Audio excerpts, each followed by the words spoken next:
Okay, so here's the article. Glenn Beck says he doesn't like New Jersey Governor Chris Christie. Well, why should he? Christie, after all, has done nothing conservative since his surprising win over Democrat John Corzine 4 years ago. Nothing other than declaring war against the most extreme government union bosses, which we have liked that. We remember when we used to do conservative porn with Chris Christie. We loved it. Chris Christie porn, yeah. Yep. Fighting for education reform across the Garden State. We loved it. Loved it. Played it all the time. Mm-hmm. Spending less this year in fiscal year 13 budget than Corzine spent in actual dollars in 08. Yeah, we've talked about that and praised him for that. Reforming and keeping afloat the state's dying public pension and health benefit. That. We love it. Mm-hmm. Increasing employee contributions, raising retirement age while saving the system $120 billion over 30 years. We love it. We love it. Mm-hmm. We did a segment a couple of years ago called Chris Christie Porn, and we talked about how much we love this guy. We say it. We said all the time, what we know about him, we love. We love. Okay, why would Glenn Beck or the other right-wing talkers be impressed with a guy like Chris Christie? Hell, he only cut. I love it when people do that. Hell, he only cut business taxes by $2.6 billion and created 100,000 new jobs for 2 years. Love it. When did he do all these things? By the way, does he mention when these things were done? Yeah, in his first term, and yeah, like what, last week? Is that why he's got this big approval rating, or is that did he do that right when he came into office when we were praising him? Well, he did that while we were praising him. Oh, he's also the first pro-life governor to serve in New Jersey since 1973. Yeah, we liked all that. Yeah. Okay, now he also praised the Marxist president that we have. He belittled the Republican candidate he supposedly supported by saying he could care less if Mitt Romney came to his state 3 days before an election. Lost the election for him. And by his own admission, he has said he has 98% of his values in common with Andrew Cuomo, liberal governor of New York. He is also a global warming, amnesty is fine, gun control guy. Yeah, and when we found out all that stuff, then yes, we used to say the global warming thing we'll overlook. We'll overlook because he's so good on those. Because we knew that things. early on. Yeah. Right. But when you get to the amnesty is fine and I'm for gun control, I'm sorry. I've got to get out of bed with a gun control guy. Not to mention, we've brought this up as well, that Chris Christie's position on coal is to the left of Joe Biden.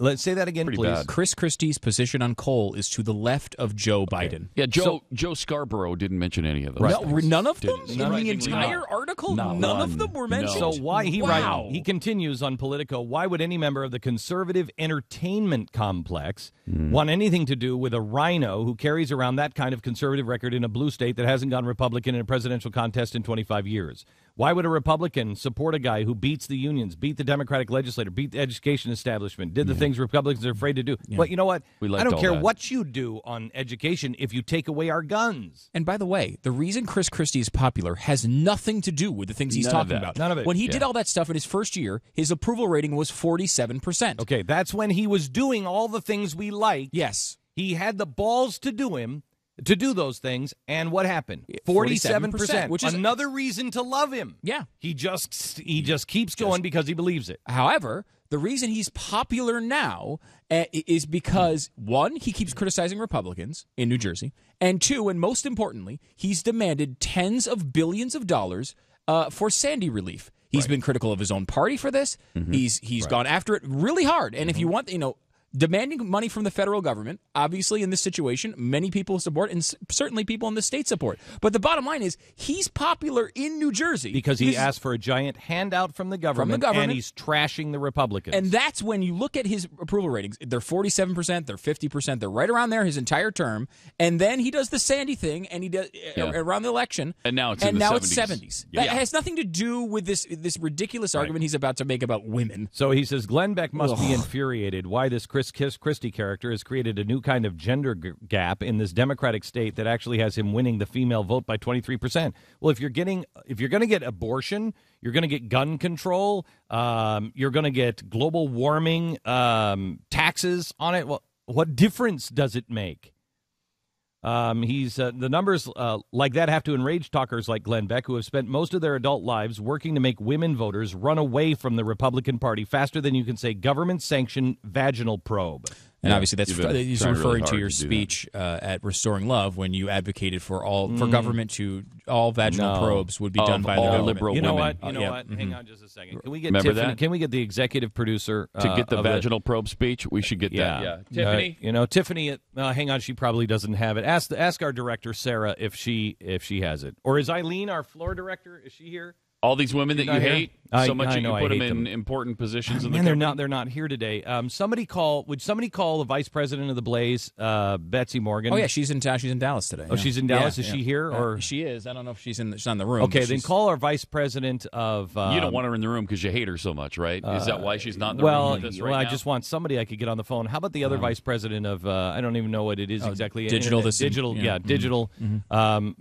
Carolyn Polk. Yeah, get Carolyn on the phone. Or your hatred for women. I tell you what, this is probably more marketing. Why don't you get the vice president of marketing, Liz Julis, on the phone to see if one of them can find how much I hate women? That's Can somebody get any of those guys on? A lot of people are listening to this on radio, obviously, through our syndicator.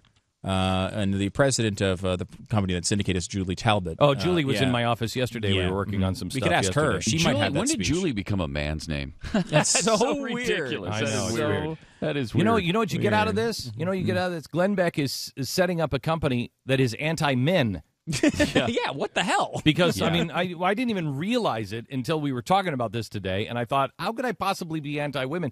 Look at can we do a list of? We have Joel Cheatwood, Chris Balfe, Kevin Balfe, all men. Yeah, the hatred. Let's see who else. You seem to be very pro women and very pro out of shape men. As I'm looking at the high levels of this company. How do you think us out of shape men get close to women? That's the way to do it. That's the way. And then, unfortunately, they rule our lives and write us out of the budget. Wait a minute.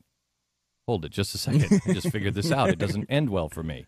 Joe Scarborough, you are you're a sad and pathetic zero. You are Didn't he just say recently that he agrees most with me? Yes, he said he's most. This will surprise you because he says some wacky things, but I'm most ideologically aligned with Glenn Beck. No, you're not. No, he's not. No, you're not. No, he's not. Joe. No, he's not. You are employed and in the public eye for one reason. Because you are a Republican who will say bad things about Republicans and conservatives. And you know what? That's the only reason you exist. And I'll say bad things about Republicans too. Yeah, but they're not hiring me. It's not the sole reason you exist. Right. He exists solely for that reason. Right? No. But they would never hire me, even though I say bad things about Republicans. They will never hire me because I'm not for progressive Republicans. Yeah, he'll throw all of the small government Republicans under the bus. Well, your other issue about being on MSNBC as a conservative is that you're persuasive and relevant. Oh no, and that's not something that they hire. Seriously, if I want to disappear, I'll go home. I'll go home to my house and close the door, and I'm still seen in my bedroom with the door closed with just my dog. I'm seen by more eyes than I would be if I were on MSNBC. So look at Chris Christie though for a second. I mean, again, we really like Chris Christie on a lot of issues, but this comes from the New York Times. Nate Silver, who is the guy who did all the election analysis he was praised by, statistical regression analysis, all this stuff. This is not just an opinion here. He's looked through all the voting records of all these guys. Mr. Christie's rates are being far more moderate by these statistical methods, have been broken with his party, not just on immigration, but also on issues like gun control and environmental policy.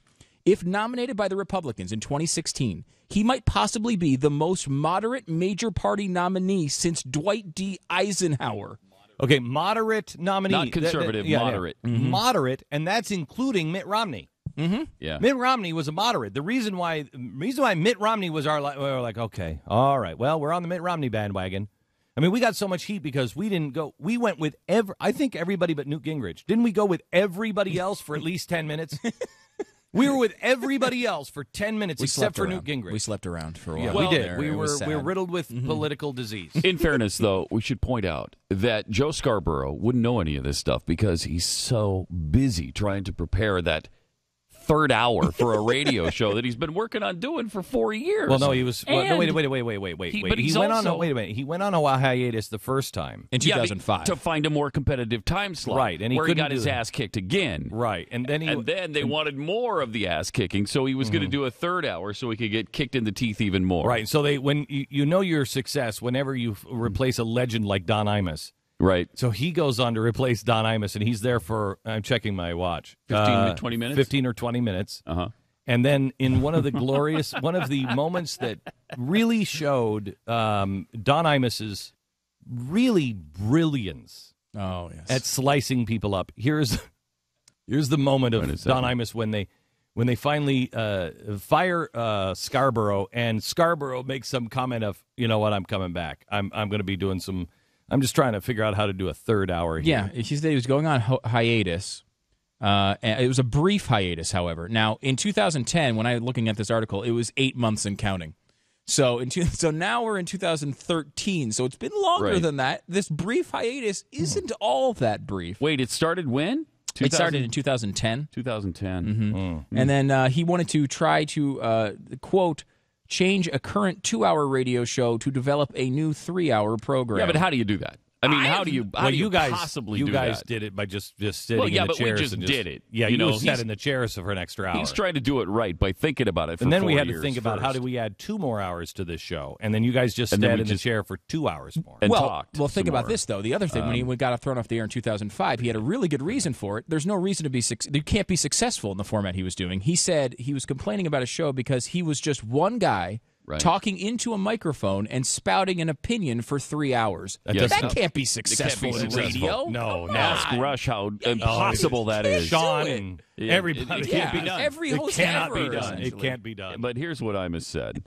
That you can come on a huge, powerful radio station like WABC and KABC. He's about to mock him here. This is the Scarborough. That's Scarborough. Here's Imus. So David Hinckley and others. I'm going to speak slowly. No, see if you can understand this. All right. His radio show is canceled. They're not revamping anything. He will never, ever be on WABC in New York again, ever. And probably never on any Citadel radio station ever, again, ever. They're not revamped. It was a story just to let everybody save face. Mm-hmm. Mm-hmm. Ask the people. Well, here's what kind of guy Scarborough is. What a disgusting, backstabbing phony. Check it good and be my guest. Call Human Resources at NBC. Find out how many people have filed complaints against him. Where did you get that information? Really, Joe Scarborough? When he took over for us, when I got fired, that they quadrupled the ratings. Well, what are the facts? Well, such the a fact liar. is they get about the same that they had when you left, and they're getting about half of what you got when you were at your height at MSNBC. When we were at our height at MSNBC, we were pulling between 700,000 and 800,000 people. I know. They're pulling 350 now. That's about what we were pulling. So he's lying about that, and he's obviously lying about getting blown out at the radio. You know why they got blown out? Because they suck. Yes. And he's a punk and a phony. That just sounds vicious and mean, but that's exactly what he is. Sounds more accurate than vicious I or love mean. Imus. That's great.